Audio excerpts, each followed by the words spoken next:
programs being stipulated. So you will see that, of course, we have mainly two types of degree programs. We have degree program by coursework and dissertation, and we have research and a thesis. But then if you go further, you come to realize that we have a program like AMOS where we have coursework and a project. Of course, it does not differ much with the coursework and the dissertation.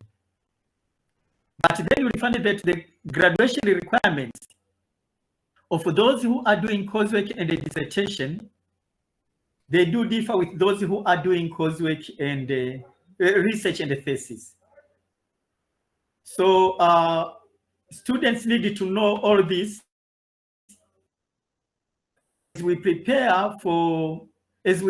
ourselves towards the graduation, we are well prepared, and no one, is left behind whenever, we come to a point that we need to, when we need to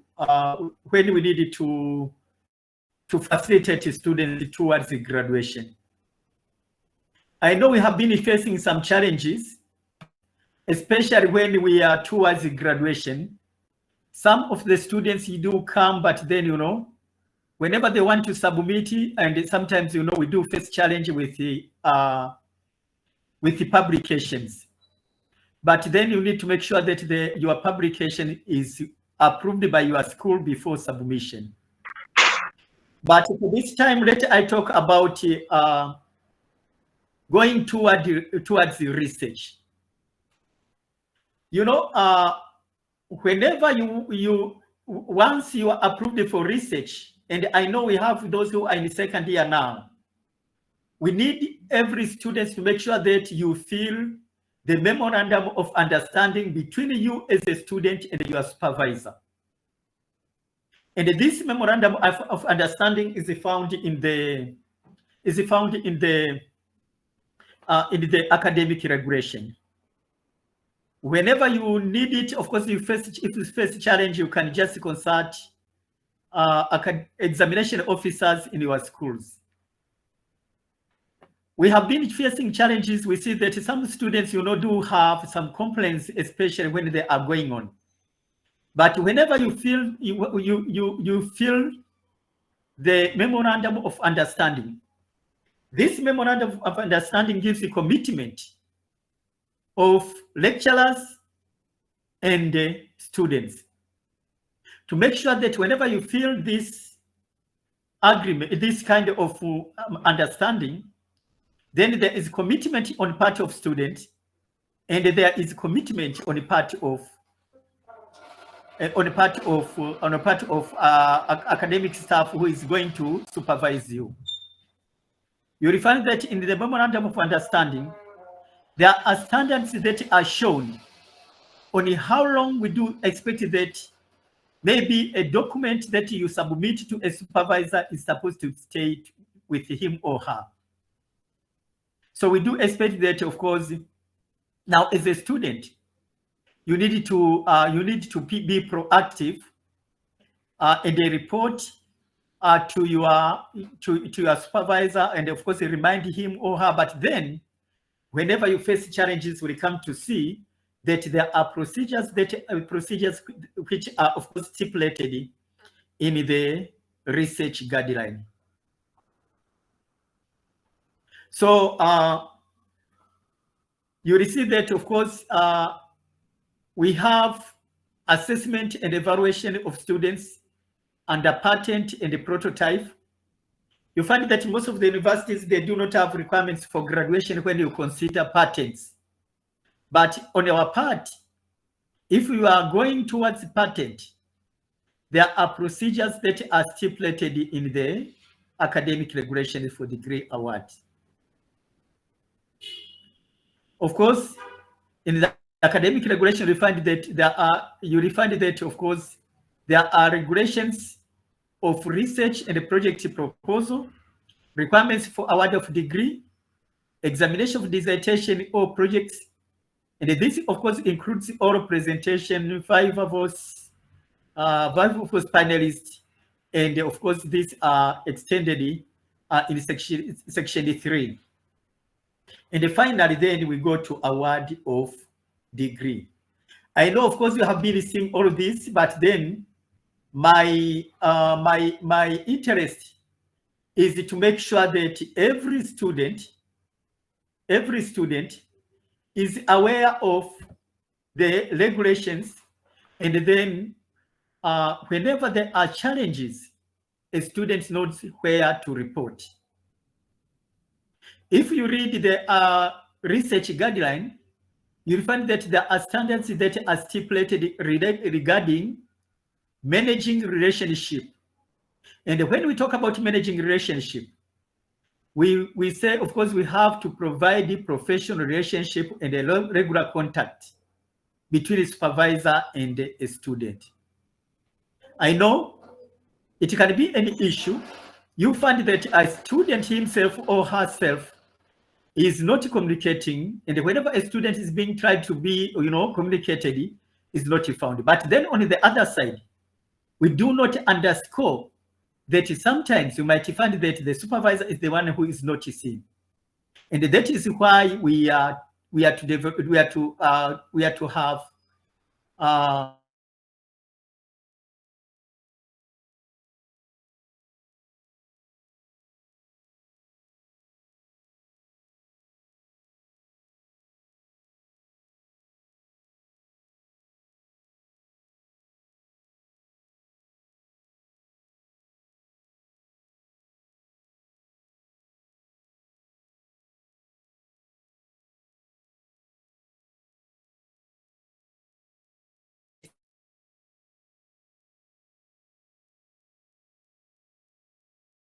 as a student maybe to approach somebody, the academic advisor can come in.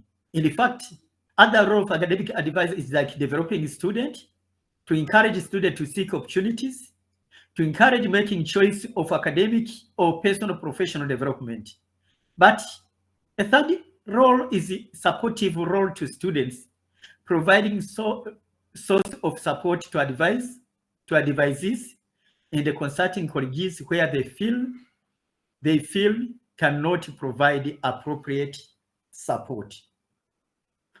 I want to request that if as a student you do not get access to academic advisor, please make sure that you do so that you can get such support from academic advisors.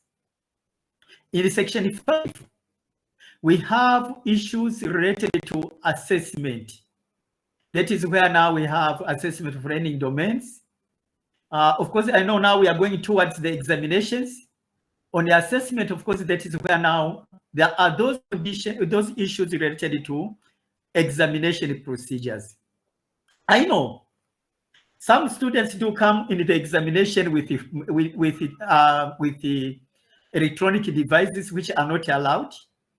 But we need to make sure that whenever we go to examination room, we read clearly section 5 on examination regulations, so that you do not get inconvenience. You need to come with ID, student's ID. But then let I say something regarding this aspect. I know we have first years who are about to do the examinations. I need to communicate officially that, as you will see, we communicated the examination numbers. We had to send it electronically. Whenever you come in the examination, make sure that you print your examination number. I know there might be challenges, and you remember that Juliet Kinabo, who is examination officer, had to communicate with you that, examination numbers are released to you. These are released electronically. Whenever, she commands now the examination numbers to come to you, they just come directly to your your emails. But then you need to print. I want to inform you that, in fact, if you are not a registered student, the examination numbers will not come to you. But if at all you find that you do not receive the examination number, but you are registered, please, as soon as possible, today, tomorrow, or the day after tomorrow, make sure that you report it to her so that we sort it out and no one is left behind. I know whenever there are changes, sometimes, some students might, face some inconveniences, maybe due to unavoidable circumstances, but then we stand here to support you. She is in a room number E107. But then if you have got your examination number, we do expect that everything is okay, is well with you. But if you did not get the examination number, please immediately communicate to her so that you can solve the situation as soon as possible. But what I emphasize here is to make sure that you follow the examination regulations. But then another issue that I want to communicate here is about handling examination. I know she will send you issues related to handling examination irregularities, but I request each student to read and understand issues related to examination irregularities. This is very important, especially for welfare for each student. Whenever there is breaking of or committing all examination irregularities, in fact, there is no compromise that I did not know about the examination regulations. So I want to request that you make sure that you do the needful and you make sure that you read all issues related to examination irregularities. In fact, in section 7, we talk about handling plagiarism. I know this is for those students who are doing research, but this is not only limited for those who are doing research. If you submit your assignment and your instructor finds that you have committed plagiarism, then of course the fire will come back that now you need to make sure that you handle or you take appropriate action. And you will find that in handling plagiarism issues, we say that we do not tolerate students committing plagiarism. Now, but then section 8, this is very, very important, something that we find sometimes, you find that some students, they are not aware of where to go, especially when they face challenges. We know that, sometimes we may not, some of the issues may not be perfect, or somebody may find that some of the issues have not been handled properly. Now, regarding examination, a student is given a room to appeal. So you will find that in section 8, you meet issues related to handling students' appeal. Where do you need to submit your appeal? Because that is your right. But then you have to read all those sections very well to make sure that, whenever you submit the appeal, you are convinced that the appeal that I'm going to submit, though everybody has the right, is not, against the standards that are set under handling of the students' appeal. And now at this point, this is a very, very important issue that I thought we need to put it very clearly. I can see for the number of years that we have been here, this has not been well utilized on the part of students. I don't know why it is so, but then it is an issue that need to be taken into consideration for students. You know, there are guidelines related to students to postpone studies, to freeze studies, and to deregister. You know, this is very, very important because, you know, that sometimes, you know, students do face challenges that make them, you know, need to have the need to deregister, to maybe to postpone studies. Student is just reporting, but then is facing some challenges. A student may need to postpone studies with evidence that, you know, a student needed to join studies sometimes later. Whenever you have justifiable reasons for postponement, please do so. But then we have section on the same section, we talk about the freezing of studies. Now, on the issue of freezing studies, this is where it's stipulated that there are reasons like, you know, severe Syria, the Directorate of Student Services. And they make sure that, of course, you freeze officially, and the time that is frozen won't be counted. And of course, you are going to save money. But then most of the times, we find some students now, you know, claiming that, you know, I was sick, I need to do retrospective freezing of studies. You know, I was sick, I could not freeze studies. But then you are given a room to freeze studies so that everything can be handled officially. It is better once you see that the situation is not working, you immediately freeze the studies so that, you know, you won't face some inconveniences.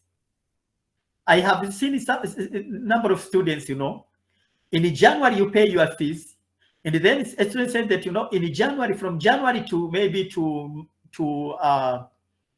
June, I was sick, but I could not, you know, concentrate with my studies.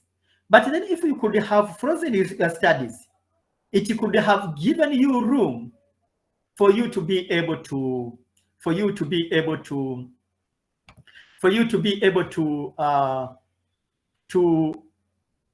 save your money. But whenever you say that, you know, I request that I do not pay fees because I was sick, and in fact, it won't be understood.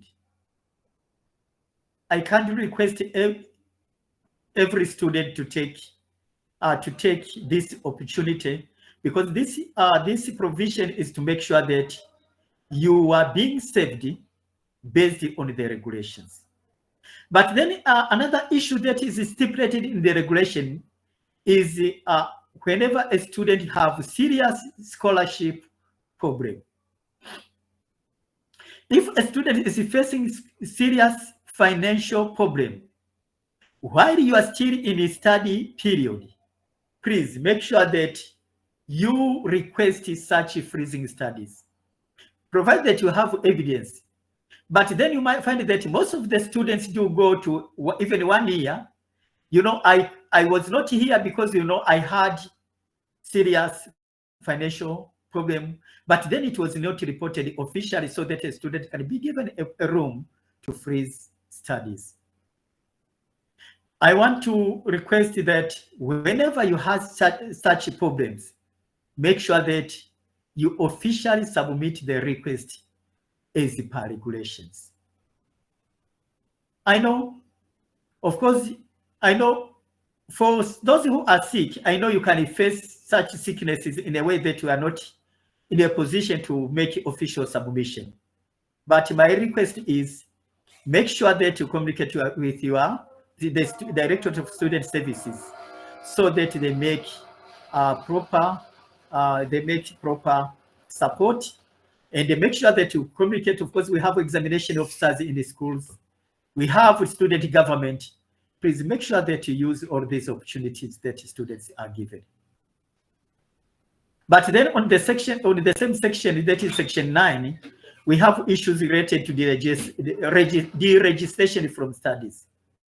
Whenever a student has a reason to deregister from studies, of course, if has not paid the fees, then a student will be requested to pay the fees that were not paid during study period.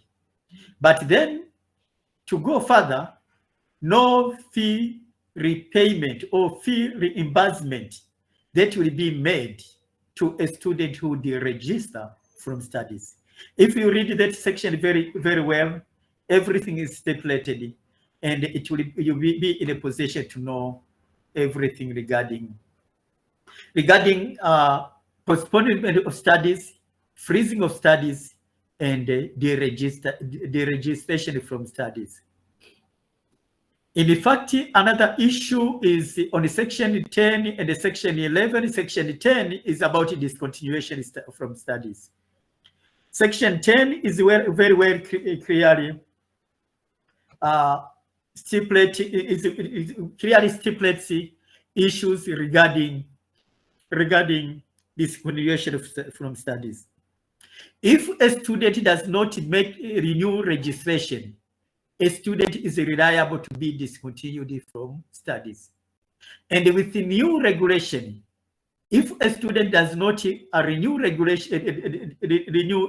the registration within 2 months, that is, a student is usually given to register for studies, and a student is given up to 2 months, that is 8 weeks, for a student to renew, to make sure that making registration subject to payment of that registration.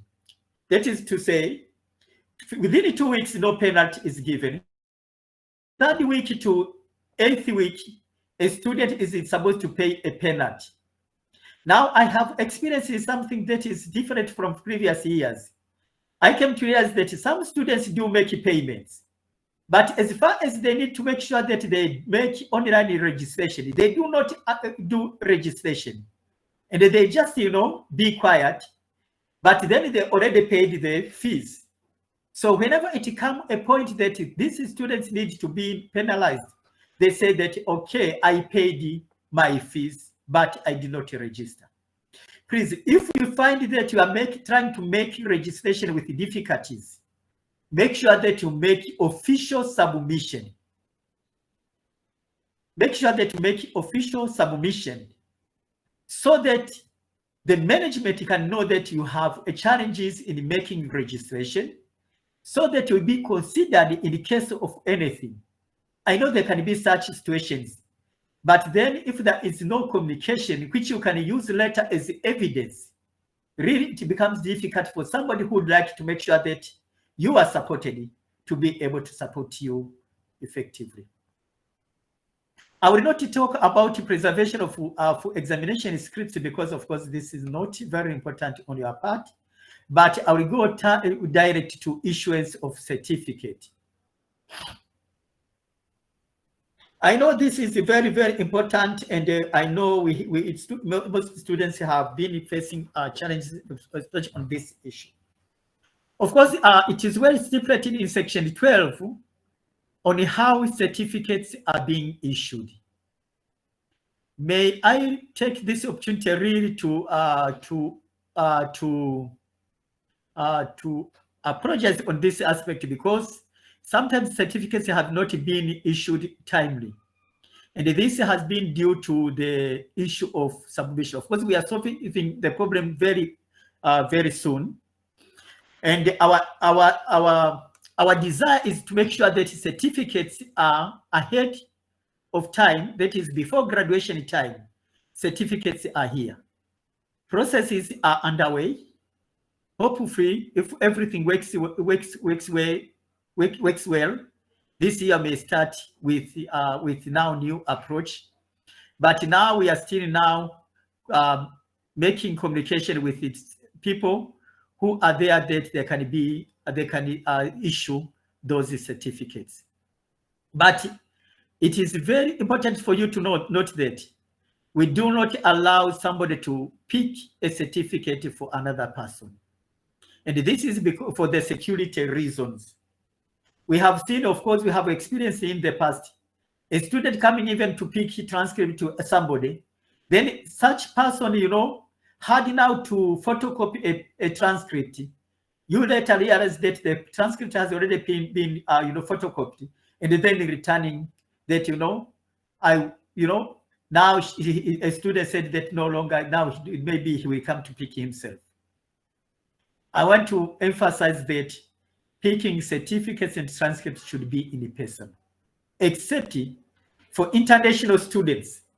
For them, they can request it so that, they can be given the certificate by courier. We can send it by courier, or by any means. It can be DHL, of course.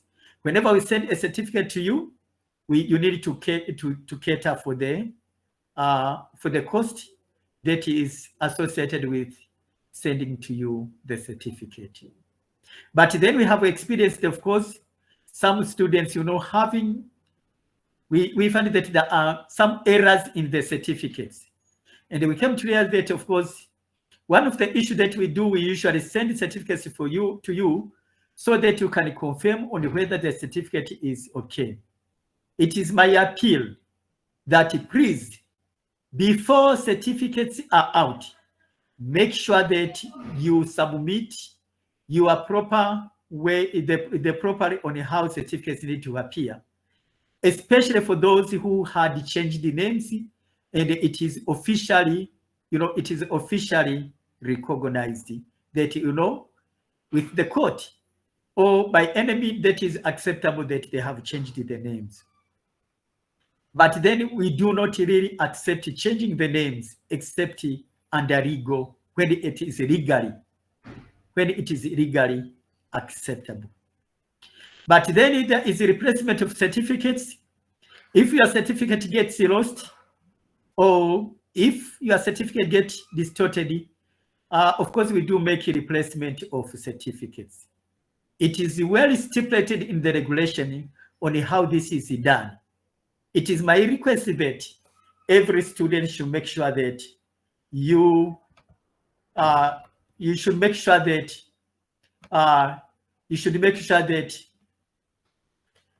you request according to the regulation, and the certificates will be given to you as per regulation.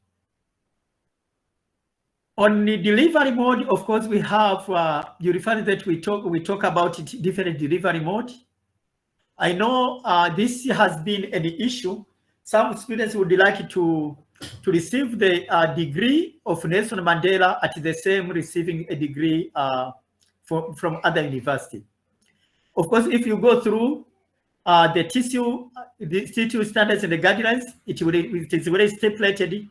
But then on our regulation, we have indicated on how double degrees are issued. I know there are some students who do talk that I need to get a double degree, but they do not follow the procedure. It is our request that, of course, you have to make sure you make a proper communication if you want to undertake double degree, but then it can be joint degree. When we talk about a double degree, it is where a student, undertakes, maybe you are undertaking masters. At the same time, you are undertaking while you are studying at Nelson Mandela. At the same time, maybe you study at university, maybe of Dar es Salaam or Nairobi University, Jomo Kenyatta University, whatever. But then you get 2 certificates during your course of study. This is very stipulated. Of course, we have some of the curricula that are approved, but that are accredited by TCU, where we do offer double degrees. We have a double degree with Glasgow University. The curricula is accredited, but we need to encourage, to request you, of course, that you encourage even other applicants who would like to join such degrees if they are available. But then we have joint degree. Joint degree, of course, we have a student, undertaking a degree in 2 different universities. The certificate need to be signed by the 2 maybe vice chancellors and the deputy vice chancellors from the 2 universities. Now, in the 2 cases of double degree and a joint degree, the universities that are, which need to give joint degree or double degree, they should be the universities which are accredited by the accrediting board of the respective countries. That is, if it is double degree or joint degree between maybe Nairobi University and the Nelson Mandela, now the degrees, the universities should be accredited maybe for accredited maybe for Nelson Mandela should be accredited by TCU, and the Nairobi University should be accredited by the accrediting board of Kenya. But then we have a collaborative degree, and even now we do offer collaborative degree. For the collaborative degree, we do offer collaborative degree with the Ifakara Health Institute for the time being. For the Ifakara Health Institute, our students are based at Bagamoyo, but those are our students, and they do undertake studies at Bagamoyo, but we are the one to offer degrees, and they need to follow all the regulations of degree awards without compromising. And of course, our staff do go there for teaching some of the courses. But in order to offer such a collaborative degree, of course, it is the degree that is accredited, but then the other partner is not necessary to be the partner who is accredited to offer the degree. Like if Accra Health Institute does not offer the degree, but we Nelson Mandela, we provide that they have facilities, they have very good lab, they have all some of the staff who can be used in the delivery of some of the courses. Now we collaboratively offer the degree, but the degree belongs to Nelson Mandela.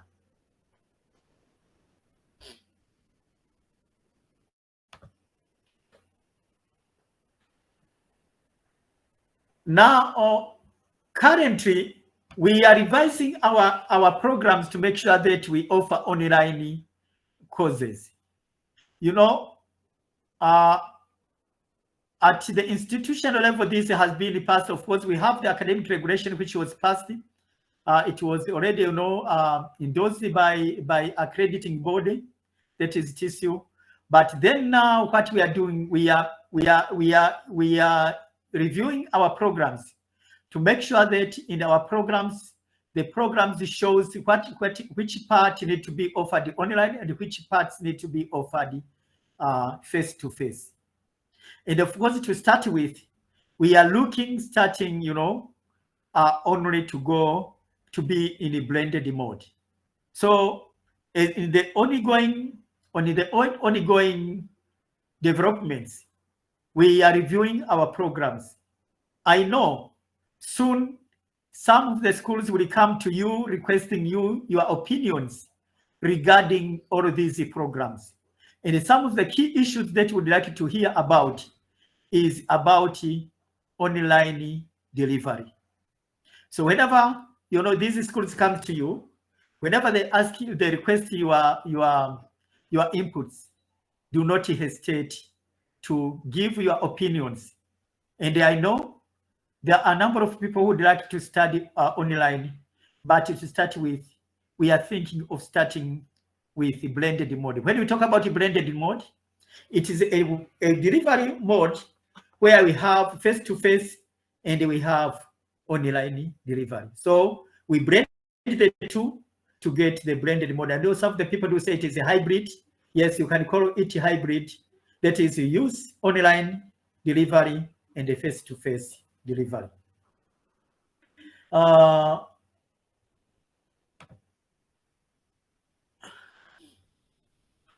Now, let I talk now for this. Now, for the time being, let I talk about.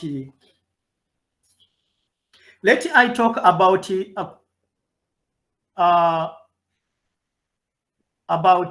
supervision. It is my request that every student should make sure that you go through the scholars research guideline. I came to realize that most of the students, they do not go through this students research guideline. When we talk about students research guideline, it shows all the issues regarding research supervision. For the masters, it shows, of course, the requirements, how many lectures need to have, how many students, or maybe how many how many, what is the number of students per lecturer, but what about the lecturers per students? All of these are there to make sure that every student knows the issues regarding supervision. But then, especially for you as students, I would like to request you see, despite it taking note of the supervision requirements, I would like to request that you read through what is the role of the supervisor and what is the role of students. I have seen some students, not many students, whenever they face challenges, they do not report the challenges. But it is during the time when, things are critical, that is when they report. If you go through this part on the quality assurance, you will find that it is indicated on how to solve students' conflicts, students' supervisors' conflicts. That is, if as a student faces a challenge, it is well stipulated on where you should go. A first point should be to the dean, and you can report. So you need to report so that issues should be handled as soon as they appear, not waiting to take so long time till when things are worse. Then you try to communicate. You need to be very, very proactive to make sure that whenever you see that the supervisor is having a challenge, then the report is given as soon as possible. I want to request that every student to make sure that you go through these guidelines about handling of students, supervisors' conflicts. We do not say so because we anticipate there are those conflicts, but then we need to make sure that we make just on the part of students and on the part of students and on the part of the supervisor. And that is why we do have the memorandum of understanding between a student and a supervisor.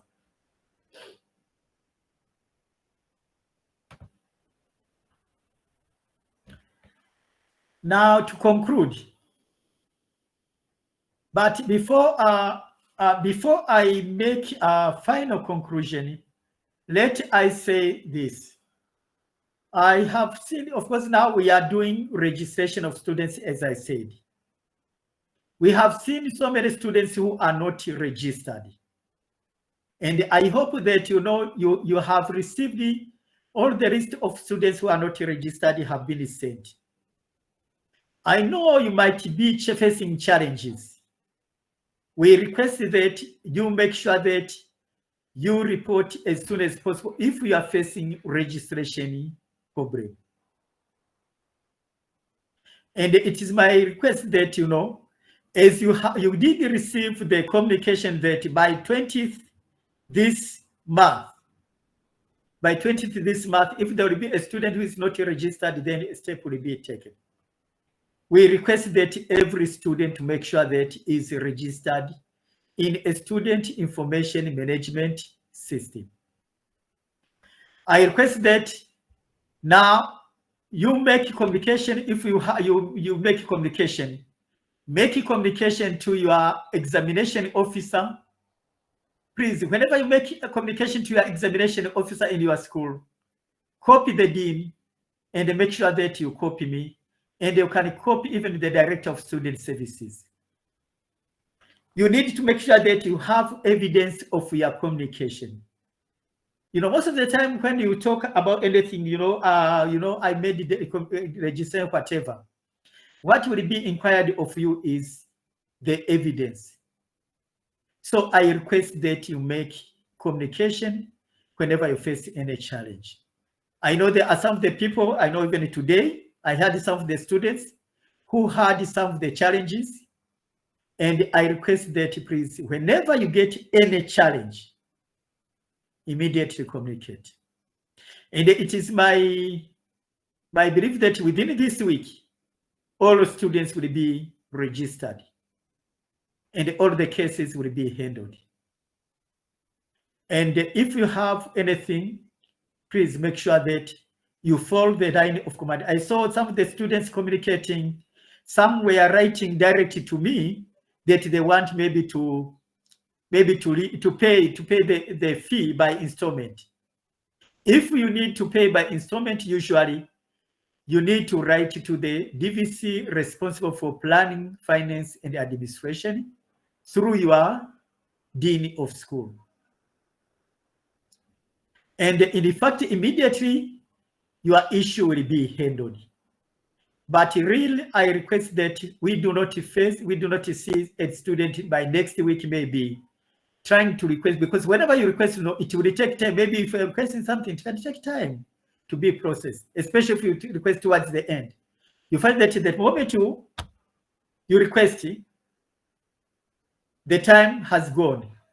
I know there are some of the students I came to realize that they have such challenges, and I said, please, you make sure that you take any action as soon as possible.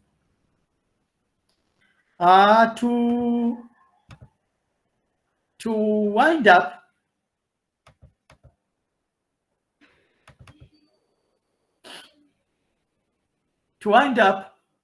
of course, you'll find that we have the guideline. We have the guideline on. We have our guidelines. Of course, a very important guideline that we use. You'll find that you have your prospectus. Prospectus is resourceful to make sure that you can follow up about your courses, especially for those who are undertaking courses. Make sure that you go through the prospectus. Please make sure that you go through the academic regulation for degree awards. Of course, this now we have the one which is being revised this year. Make sure that you go through the guideline. Make sure that you go through the guidelines, which of course guides students on the preparation, submission of students' research proposal, dissertation or project, and how to conduct the research. And of course, all of these are backed with the standards, all of those standards, which are from the TCU. It is my prayer that every student will make sure that takes a responsibility, and we work together, and everything is done based on the regulations. And of course, we are here to support you. We are here to support you. Whenever you think that something is not well understood, do not hesitate to go in any other office to inquire, to seek advice. These offices are open. I know there are examination officers in schools. It is of course, my belief that whenever they fail to address or maybe to advise you properly, I know whenever you come to me, I will attend you, and again, I will have to go back to any officer on why did not give proper advice on the matters. Of course, it is open. You need to inquire to make sure that you know what you need to do and what institution needed to do. With these remarks, probably I said that I will request that I know in case there is any challenge regarding,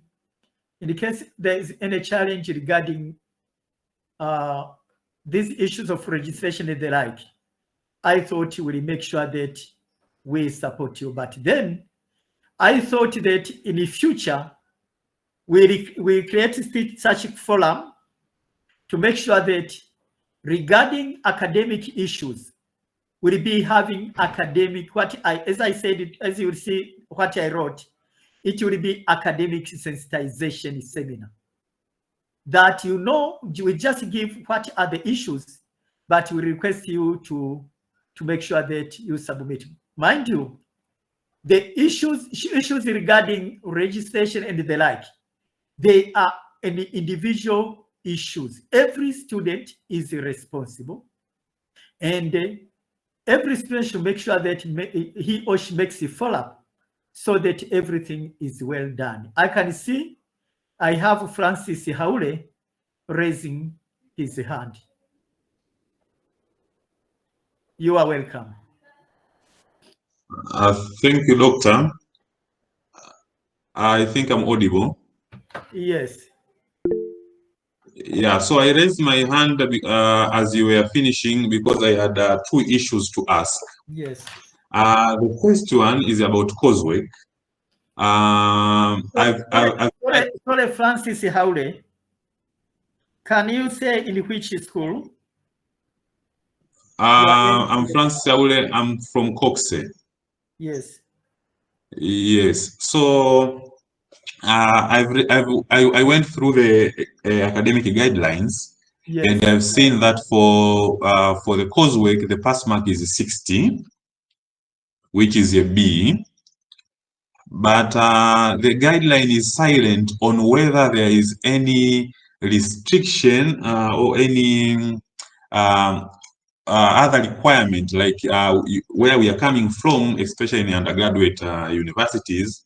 There is a general pass mark like that one, but also there could be a requirement whether someone is supposed to pass somehow in coursework and somewhere in the end of semester. For example, right now we have those subjects or modules that contain 70 coursework with 30 for university examination.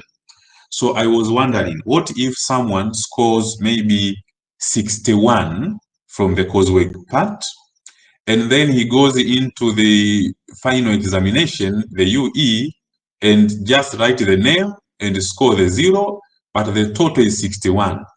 Is that person regarded as a qualified, or that is a pass or something? Or there are some hidden requirement which are not in the guideline about how much is someone supposed to pass for the end of semester examination? So that is one. Secondly, I wanted to just to advise, or to just to give a comment about the issue of the university websites, which is very much outdated. Importantly, in the area of admission, which I know, Director, you are dealing with also. Today, I've seen the Mandela website is somehow different, and I was hoping to experience differences even in quality. But the truth is, I've only seen changes in color. But when you go to the admission part, there is a phone number that is there, which is 0628 133 676. It is there put on the side of the admission as your contact. But when you call that number, and I've tried it just now, a person who received that call does not even know where Mandela is. That is very sad, and I've seen this for a while now. That number should be removed from the website. But also there are odd information like the long fee structure. When you go to admission part in the website and you click the fee structure, you see the fee structure of 2020, 2021, which is very odd. So I think those issues should be cleared on your part. For that was my second thing. But the first question is about the pass mark and whether there is other requirement for the end of semester examination. Thank you.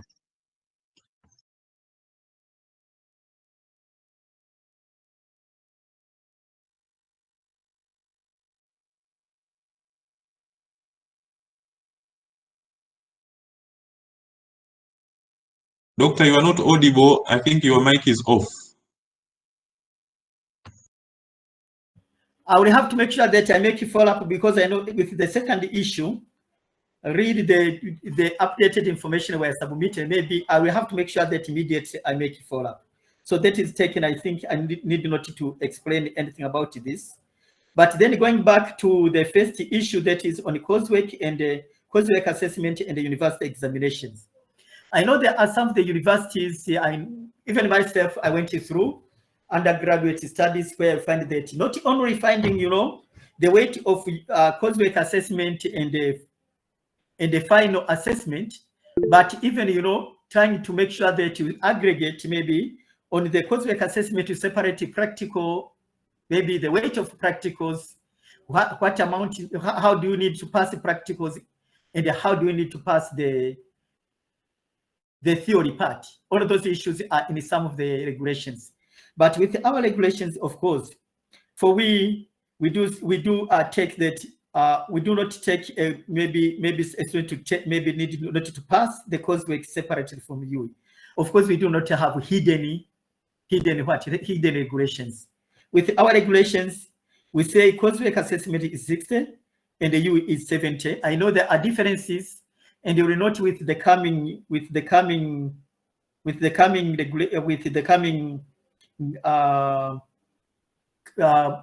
reviewed programs, we are making even some improvements. I know this is for masters, especially COPSE, but then if you go to other schools, there will be improvements with the review of programs. You know, schools will come back to you. You have to give your suggestions regarding all of these issues. But for the time being, we say that continuous assessment is 60 and the UE is 40%. I think you have got me. Doctor, I think my question has not been well answered.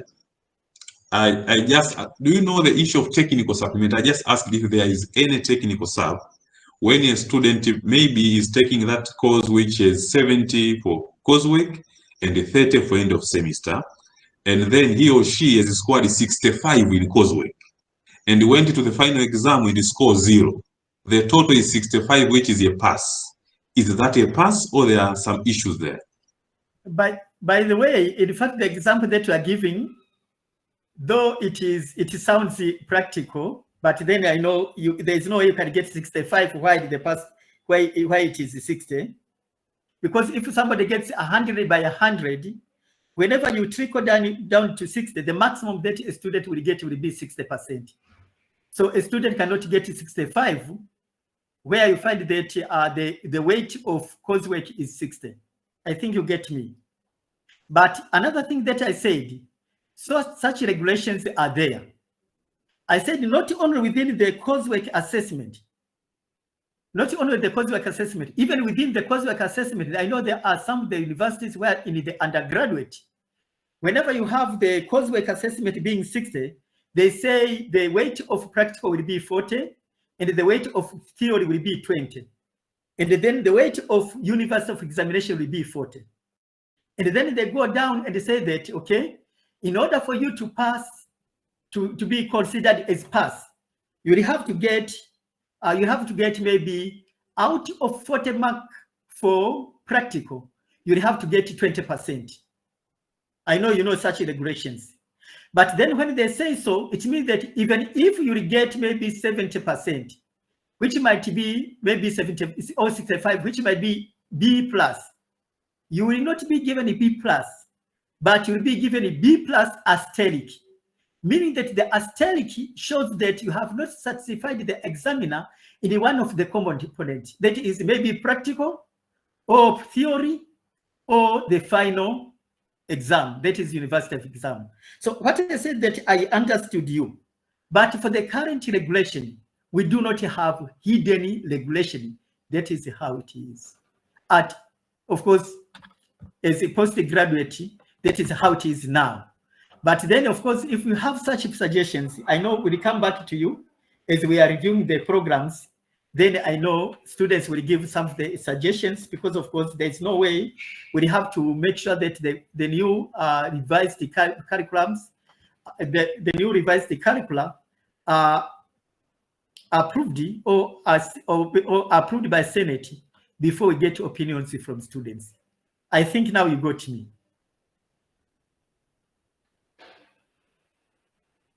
Yes, Haule?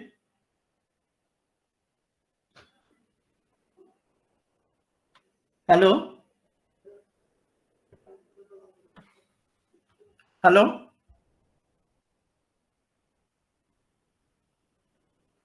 Yes, we are here, Doctor. Thank you. Okay, thank you. I think you got me on how. Of course, I know all those regulations, but really, whenever we are preparing regulations, then we need to see what to take and what not to take based on the, of course, on the advancement. But then, of course, we request that you give your opinions, especially when as we are going towards reviewing our programs. Yes, Eric Kyojo.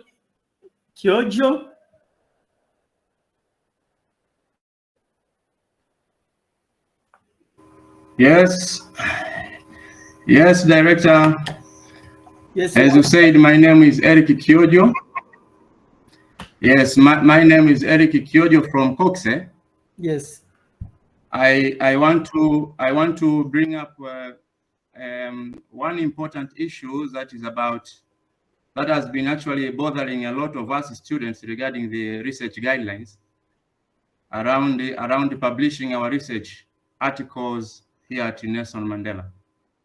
Yes. You know, we students are really diligent at following this particular research guideline, ensuring that the journals we choose are indexed in the reputable databases such as Web of Sciences or Scopus. And most of the time prior to submission, many of us tend to proactively seek confirmation from your good office, quality and assurance office, to verify the credibility of those chosen journals. But there is a problem here. Sometimes even after we have done all of that and our paper gets published, the journal suddenly may get removed from these databases.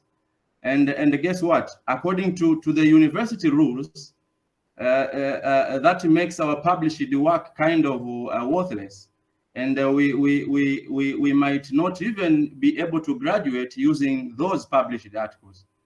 So this is very frustrating, because it's not like we on our side, on our end, we did anything wrong. We followed all the rules. We got even the green light from the from quality assurance office. And now we are left hanging because of something completely out of our control. So here is what we are suggesting, and I speak on behalf of my fellow students.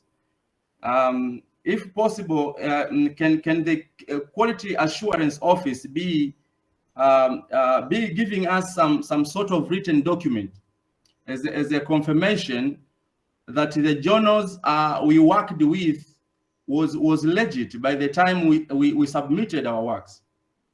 That way, if anything changes down the line, it's not on us now. We would have the proof that we did everything by the book.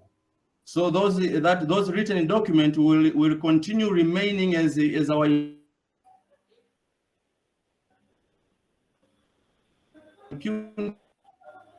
in the face of this. This would really help us to get rid of this stress for us students, and make it, the whole process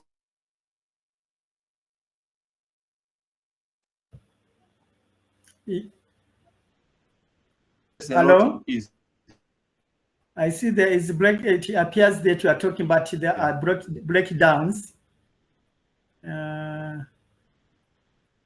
Okay, so what you are saying, it appears that you have types of journals, but then when you come after publications, that is where you find that those journals are removed in the list of accepted journals. I think an approach that you need to take immediately, first of all, you know, we have mainly we had two types of journals. We have journals which we say that. Hello? Yeah, I can say. So this is my concern. Yes, I was saying that we have journals which are Science Citation Index, and the Science Citation Index expanded. And then we have international journals. Now, on the international journals, I know that is where we have been getting problems as we go, because for the Science Citation Index and the Science Citation Index expanded, we usually need even to vet those journals. But on the international journals, we need to vet those journals. Now, all those journals which are international journals need to be channeled from the school.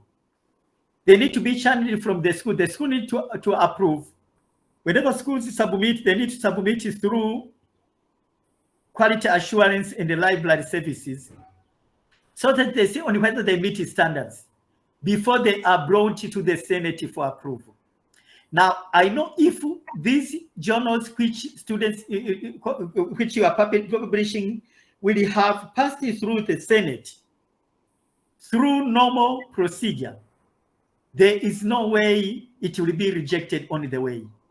So what I can see, it is only because those journals which some students do publish, they are not those ones which are passed through Senate in the accepted procedure, so that they can be approved by Senate before they are used by students.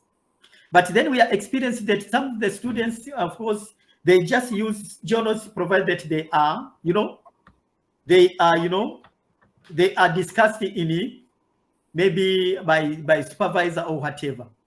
But we need to make sure that those journals, if it is international journal, it should be an international journal which is approved by Senate. And that is the procedure. And if you read academic regulation, it is very well stipulated. So you can go through the academic regulation, it is there. But then if really somebody publishes while it is not accepted, it will be difficult for somebody to build an argument that, this journal was acceptable journal before we published. I think I can just end here. Yes, you try to address, but I think very close, but really you have not touched the stake I was addressing. Yes. The research guideline says also that the peer review journal should be either in these databases like Web of Science or Scopus. Mm-hmm. So this is where my concern is, that prior to submission, we try to make some initiatives to seek confirmation from even quality assurance to verify that our journal is credible, that is in the Web of Science or even is in the Scopus. And sometimes we go there, they tell you, okay, go ahead, this journal is good. But now, after we have done all that, and your paper probably is published, and later, probably that journal is getting removed from those databases. And so now, according to the university rules, that paper, even though it is published, it is going to be nullified. It is going to be ineligible, and you will not use it for graduation anymore.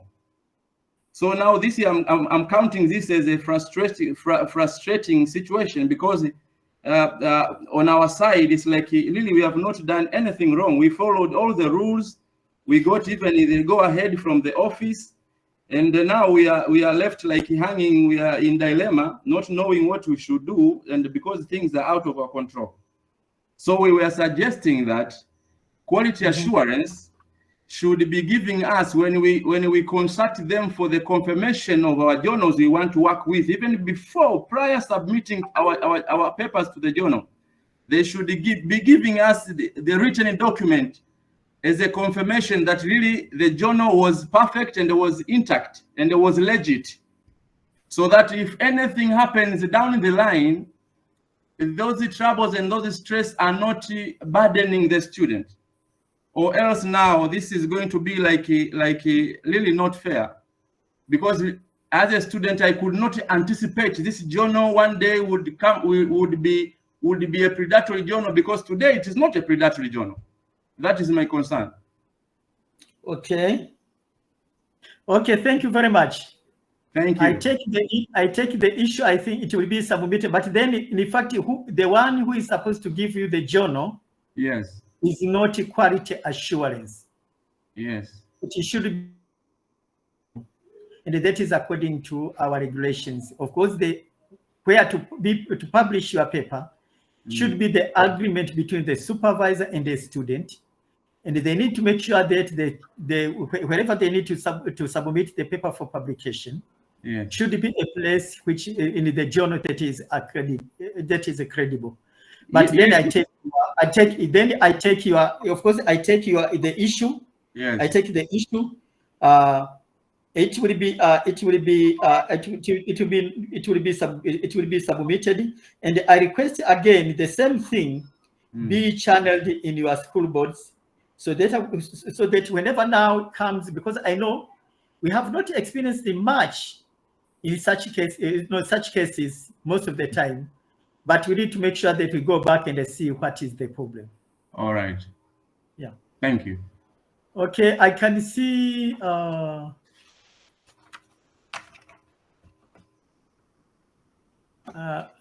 can see no one. Yes, Ibrahim Fanwell. Yes, thank you, Doctor, for this wonderful meeting. It was, I think, needed before even today. First, I think I need to congratulate you for this nice presentation. And I think I need to add a little bit about what Kyojo said. There are two ways here. So when you read the guidelines, if the journals are already in the Web of Science, when we say Web of Science means they are science citation index, either emerging or expanded. So you don't need even to be approved by the Senate because they are listed in the Web of Sciences.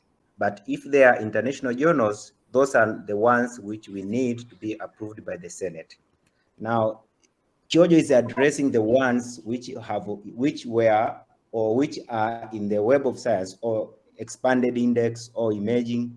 And then I give you an example, like some of the journals in Hindawi and the MDPI were listed in this database, but I think last year were removed from this database. Now Kyojo is asking that I was published when this journal were listed in this qualified database, but this time they are not there. Another thing also in the international journal, I remember in the School of Cox, I think, there were some journals which were approved, international journals, which were approved by the Senate. But later on, during the review with the school, they found out that some of the journals are not qualified. They removed them. But some of the students, they have already published. And they didn't give any way forward that this journal were international journal, yes, approved by the school and the Senate, yes, but now we have reviewed and removed them. Now, what will happen to the students who were published before? So that's the thing that need to be addressed. So we are given the information that this journal have been removed. Then what next for those who have already published it? So that's about the journals. So to me, I will just, I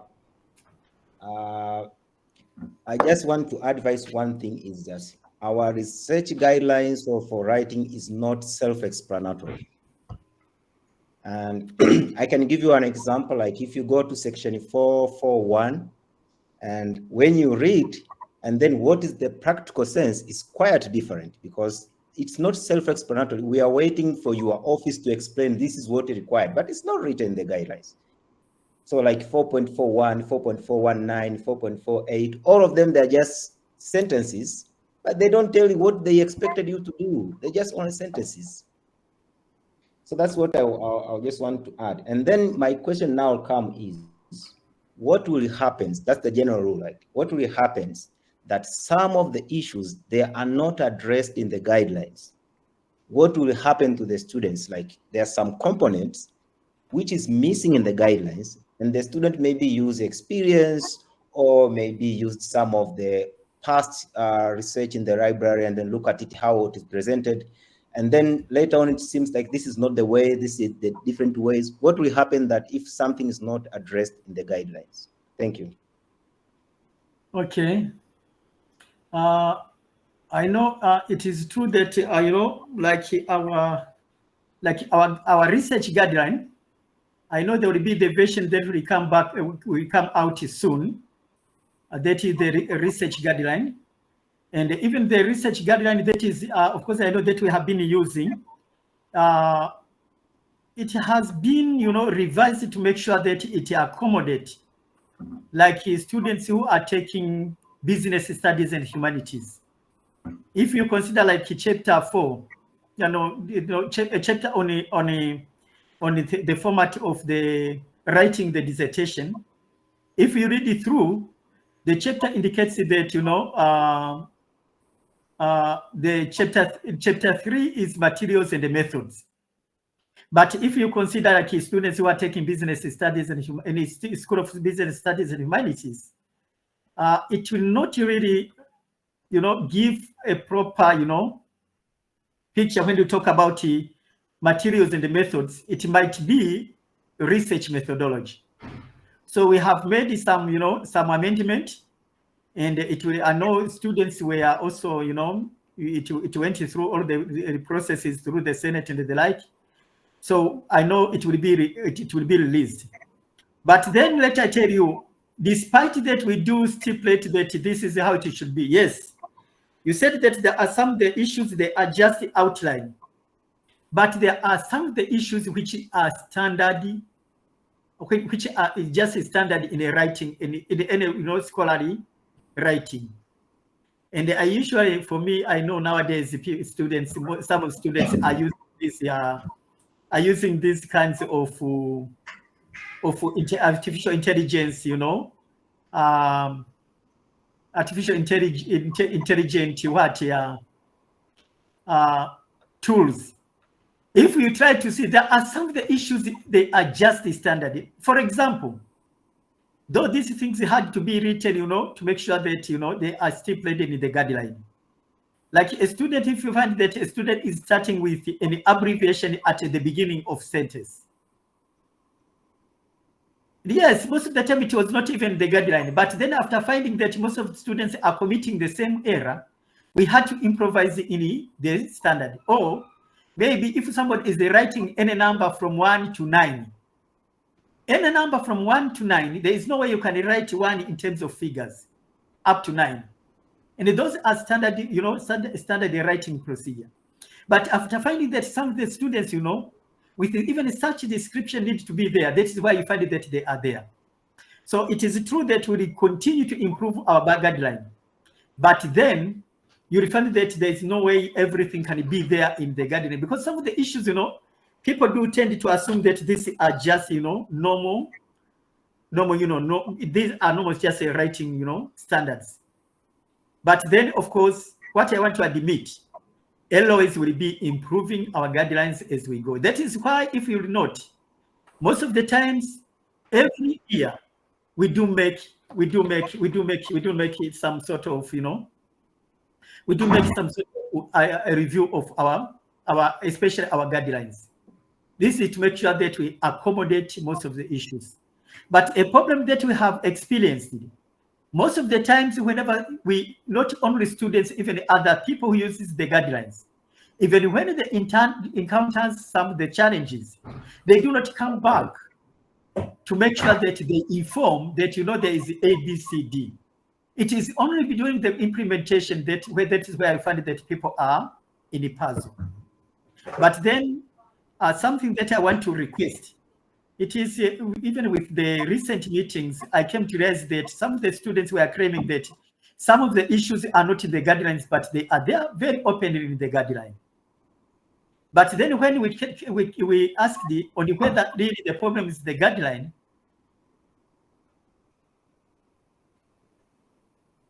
hello? Yes, we hear you. I can see there's something that is probing in.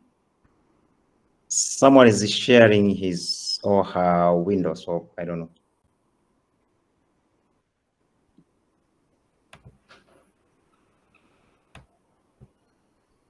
So I don't know. It's called Anisette. Annette Malenga. Anisette Malenga. Anisette Malenga can see.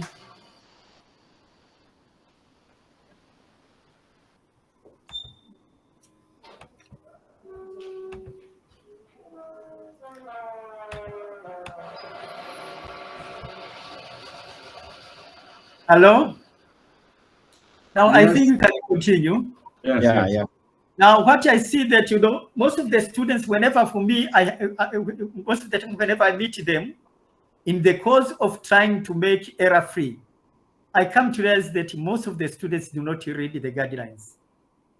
But then, for me, with my experience, really, Even sometimes whenever you are preparing your dissertation, it is better even to read what others wrote.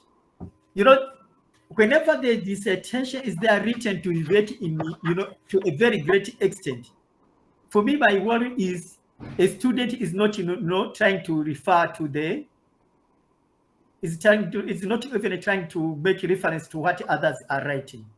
So it is better even before, starting writing your dissertation, somebody to try to read even other dissertations which are in the library. Now we have institution depository, of course, we can even read most of the dissertations which are there. But read with this comment, may I request you? I know one of the issue we have been submitting our research, our dissertations in a rush. We do not have really enough time. Like now, I can see we do not have enough dissertations in my office that we need to go through. But when it comes towards the end, that is when everybody is coming, submitting the dissertation. And this, of course, has even attributed even to the delay of our certificates. Because whenever we want to send now to request for certificates, it is mostly towards the end. And even after, towards the graduation, that is when, students are submitting. But may I say that as of now, it is my request that you need to make sure that you go through the almanac. With this year's almanac, we have indicated on when students will be submitting the dissertation. And I request that every one of us, each one of us, to make sure that you are there to the submission. You will find that the deadline for submission now will be in July. It means that if we want really to graduate, you need to make sure that you submit your dissertation on time. And this might affect, the problem is most of us has taken it, it is just normal.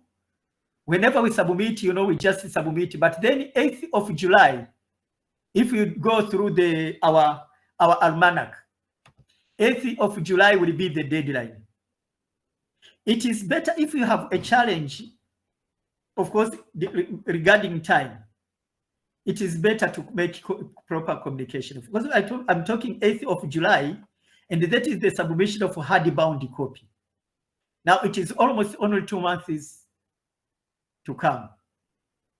So make sure that as of now, you speed up to make sure that your dissertation is on the way to be published. If you have the problem, please communicate. I know there might be that there are some of the students who might have their dissertations for review, maybe for a very long time.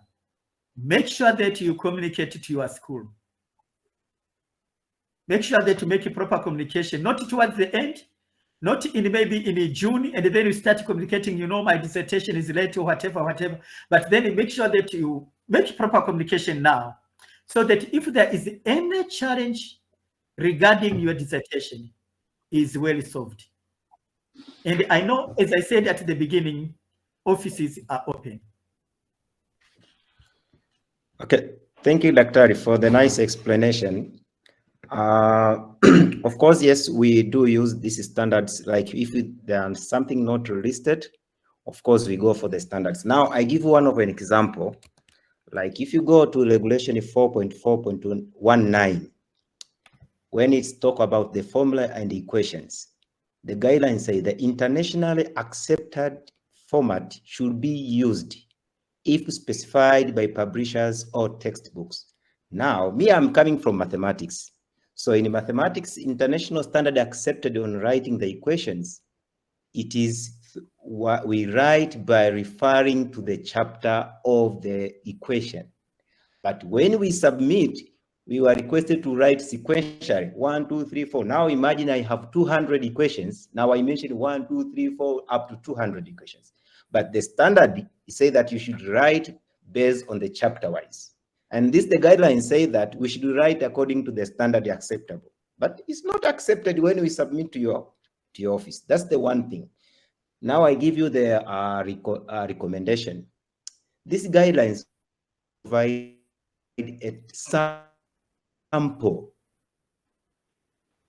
like the cover page, what the cover page should be, because we find that even this paragraph, it's supposed to be splitted, but it's given in a full sentence. Like if I give you 4.4.1, if you read it, it's the only one paragraph.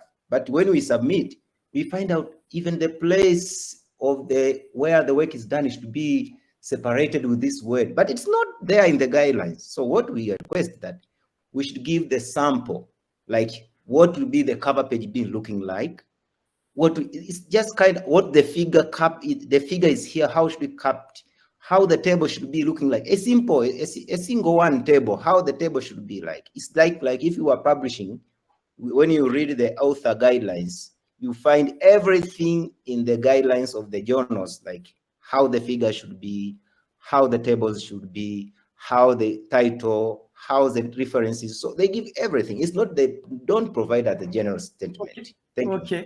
Okay. I hear you. And you know, finally you had a challenge and even so your dissertation, but really the issue is not the same. But then when you refer to equations are nowhere written that even with the correction that you need to be sequentially from the beginning up to the end. But only that something that is there is the table, and it is even in the guideline that whenever you are writing tables, numbering tables, table caption should be from 1, 2, 3, and so on. It is there. It is well written in the guideline. But on the equations, that is not true. But then what I can see, I know with students, whenever they make proper consultation, the problem is sometimes somebody do tend to just to take assumption. But for the equations, there is nowhere it is there. If it was so, it was misunderstood. But there is nowhere it was done such correction. But I remember the problem was on the tables. So that is why I do say that sometimes some of the issues are specific to students. And whenever they be sometimes, not, appearing, sometimes just to make sure that there be some sort of just, reluctant to follow the guideline. But always we are supportive, and we need to make sure that whenever there is any challenge, there need to be proper communication. Okay, thank you. I can see Juma. No, yeah, okay. Juma wanted to join. Juma Salim. Okay, now I can see, yes. Clement Matonga. Okay, thank you very much, Doctor, for. Sorry. Clement Matonga, before you speak, sorry. Yes. May I request that regarding the academic regulations and even the research guideline, we'll make sure that we discuss it as we go, especially when we are looking that we are going to use the new one. And this will be the procedure. I just requested that, of course, we can have something that is like research guidelines, academic sensitization seminars, sensitization meeting. Not a meeting as such, just to get awareness. And sometimes it may not entail that we have to have a lot of discussion, but just to expose this is what is existing, so that whenever somebody needs support, then we can have communication, because it will not be possible otherwise to get time to discuss this way. May I request Clement Matonga, please? Matonga. Okay, I know that my name is not in the Bible. That's why it's very difficult to pronounce.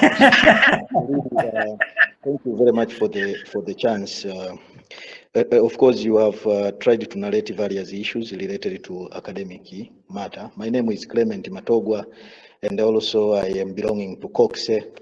And this is to make sure that COCSE students are not here as passive participants. I have one question with regard to what you have been presenting. I mean, I have one or two questions with regard to what you have been presenting. The first question is that according to the Nelson Mandela regulation, which is the time after graduation someone is supposed to get his or her certificate?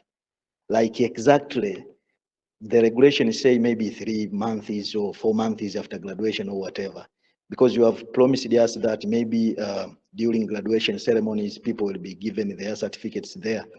But currently, at what time or after how many months can someone get his or her certificate? The second question is that Nelson Mandela is very rich and it has a diversity in terms of schools and the other disciplines. For example, in Cox, particularly for mathematics students, we use LaTeX in preparing our manuscript and as well as dissertations. Now, I would like to know if at your office, what kind of the documents format do you explore? Do you explore Word documents or you explore all types of the documents? And if so, if you are exploring maybe Word documents, what about these LaTeX documents which might have different features compared to those Word documents? Because we might find that some features in LaTeX are different from those of Word documents. So now, what is the say of academic office about this special LaTeX prepared dissertations? For this time around, let me pause. Back to you.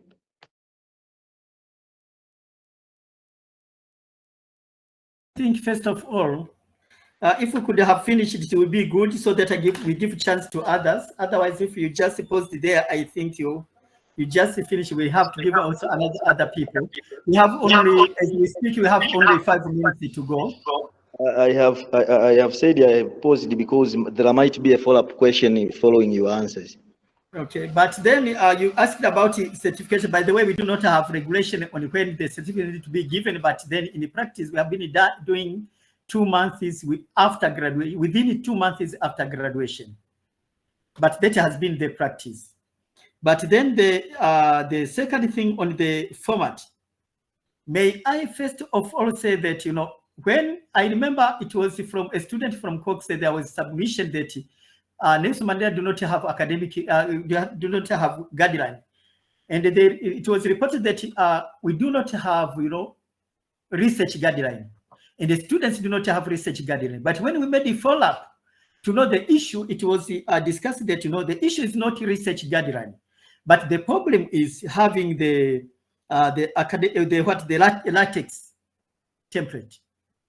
But now I know that you have the LaTeX template. Now let I go back to the LaTeX template.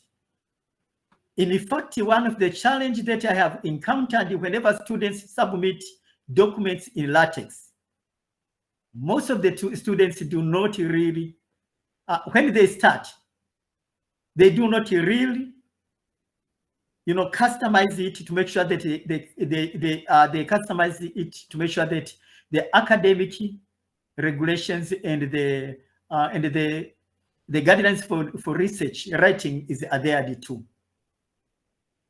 And I can see that is why most now you might be asking. You find that somebody is writing chapter is having a very big font. They use a very big font. They not customize them to make sure that font of 12 or the like they are there too. But I can see, I know there is one. I can see the person is even attending the meeting. When the first draft was brought for error-free, really, you could not imagine that, this person did read the academic regulation for degree award and the research guideline. But after turning it back, the first time and the second time, I could see how the document is very well made. So may I request you, whenever you write, you submit your dissertation or thesis, which is developed from LaTeX, make sure that you program everything and you customize according to the standards and the guidelines. And this is not only one, even for those who had submitted in the past. Really, the way they submitted, they could not adhere to they did not adhere to the guidelines. But then something else that I saw with the recent submission, even when somebody was using, you said that we have diversity. When somebody was using IEEE, citation and referencing system, you find that, you know, if you go to in the references, you find the reference A, B, C, D is, you know, is customized using IEEE, but you find somewhere somebody is using now APA system. Yeah, just mix up. So whenever you decide that I have to use IEEE, as far as it has been approved as a way of that you can use it in the preparation of your dissertations and a thesis, make sure that you consistently you use IEEE and in the way it is accepted by IEEE. You know, and my challenge is I have to make sure that all those citations are at my hand. But then similarly, if I see maybe, and most of the time this is what now I am doing, if I start going through your references, I see first reference 1, 2, 3 in a different format with 5, 6, 7. Or if you are writing maybe in-text citation, if your in-text citations are not really are not consistently following the format, then I just go through first page, second page, the third page.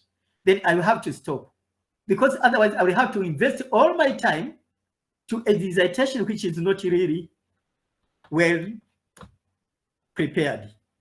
But with my experience for those students where you find that it goes back, it appears that they prepared very nice dissertations. I don't know whether it is because of time, maybe most of the students are in a hurry. But really, I can assure you, I started now going through these dissertations in the last 7 years.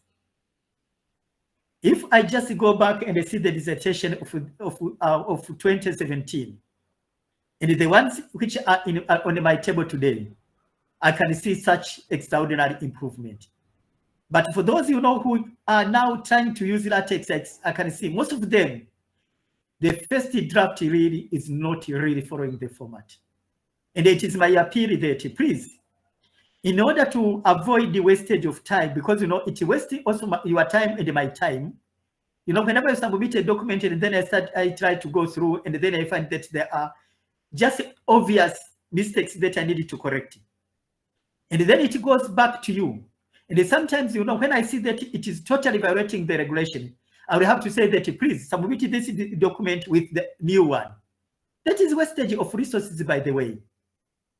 So it is my request that please make sure that you go through first of the guidelines, you go through your fellows' dissertations, and of course, even now, you can see even those which were developed, what you are generated through LaTeX, and then you can see, and then you develop, of course, without any problem. Please, now I can see the time is really is not with us. Yeah, I have a very quick question, sir. Can I proceed? Yes. 2 minutes. Thank you, Dr. Kosi. I have 2 questions. The first one is about the LaTeX template for the Cox students. Right now we have a template. My question is, as an academic officer, have you gone through the template and are you satisfied that it satisfies the Nelson Mandela requirements? And if so, can you please now upload it to the website if you think it satisfies all the guidelines you have been mentioning here? That's the first question. The second question is about a poster presentation. I'm asking, why do the academic officer requires a poster presentation as an output while it is not mandatory on the research guideline? Thank you. Okay, thank you very much. May I start with the last one? The poster, if you read in the outline, the outline of issues that need to be incorporated in the dissertation, in our dissertations, poster is there, and there are two outputs. The first one is the publication. And going back, I know that for the MSc students might say that, you know, we do not need to have publications. But as we go, of course, publications is, you know, is one of the mandatory issues. But for the poster, it was there even before. So the poster is one of the output that need to be there. So please just read the guidelines. A second thing that I want to talk about the latex. Please, may I say that latex, what you are given is the template. You need to customize. You need to program and make sure that whenever whenever you are preparing dissertation, then it is it is programs as per our research guideline. So what you was given is just a template. By the way, it was not supposed even to include some of the content, because what you need is just a template. That is the software, in fact, to say, not a template, the software. Now you need to use the software to make sure that you generate the dissertation. Yeah, But maybe it appears that people tend to think that what you need is just to take the document. And most of the students, they just insert it. And then when it brings even the chapters, you find that the way the chapter is with the font 19, others font 20, even 30. But then what you need is to make sure that what institution did was to give you the software, and then from the software you need to develop the dissertation. Yeah, maybe a follow-up question, Dr. Kosia. If you read on the guideline, it is stated clear that the Nelson Mandela should provide the template. If it's about the software, it is there. The LaTeX is open source software. You use only 1 second to download it from the online sources. So the guideline is saying the template and not the software. So I was asking if you have been satisfied with the template which you have been shared for the Cox students. Because if we use the same template and it comes with the same user questions like every day, it doesn't make any sense of having a template. That's my concern. Okay, I will have to go back with the Cox to see what exact template they gave you. But a very important thing was just to be given a software that you can use to customize your work. Okay, so let I end here. I can see it is time, but I just request students who need to make a registration, please. I need to emphasize to all students 2 things. 1, make sure that every student is registered. And this is for those who are ongoing, because they need really, if any student will not have registered by 20th May, then the student will intend to be subjected to discontinuation. But 2, for those who are doing examinations, they need to register so that they can qualify to do the examination. And the examination numbers has been generated through, of course, through student information management system. So we do not give the examination numbers manually. So you'll get it, and make sure that you come with the examination number. It should be printed directly from the system. Do not photocopy. You need to make sure that you generate it directly from the system. Because if you generate it directly from the system, it will be tested by using devices to make sure that the examination number is valid. But another thing, a third thing that I want to emphasize, as we are moving towards the graduation, please, if you have any challenge, may we receive any, may we hear from you as soon as possible. It is my request that we are trying to make sure that the dissertations we have the hardbound dissertation by 8th of July. This means that we have enough time to do other preparations. So we request you to make sure that you submit your dissertation timely. If you have any challenge with the examination they like, I know deans of schools, doors are open. Do not wait up to maybe towards the end, and then because most of the times, of course, we can feel sympathy when you come having any challenge. But then even for us to sympathize with you, will not work if really you really have not reported it timely, so that we make sure that we solve any challenge that is at hand.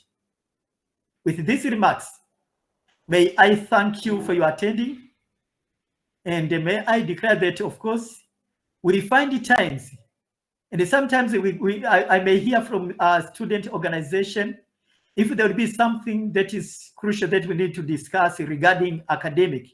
We need to make sure that we have academic sensitizations, not even for meetings like normal meetings. This should be, in writing if there is any challenge, to make sure that, or any information, to make sure that we are well informed about academic matters. And with these remarks, may I say thank you very much. Have a good evening. Thank you. Thank you. Thank you. Thank you. Thank you. Thank you. Thank you.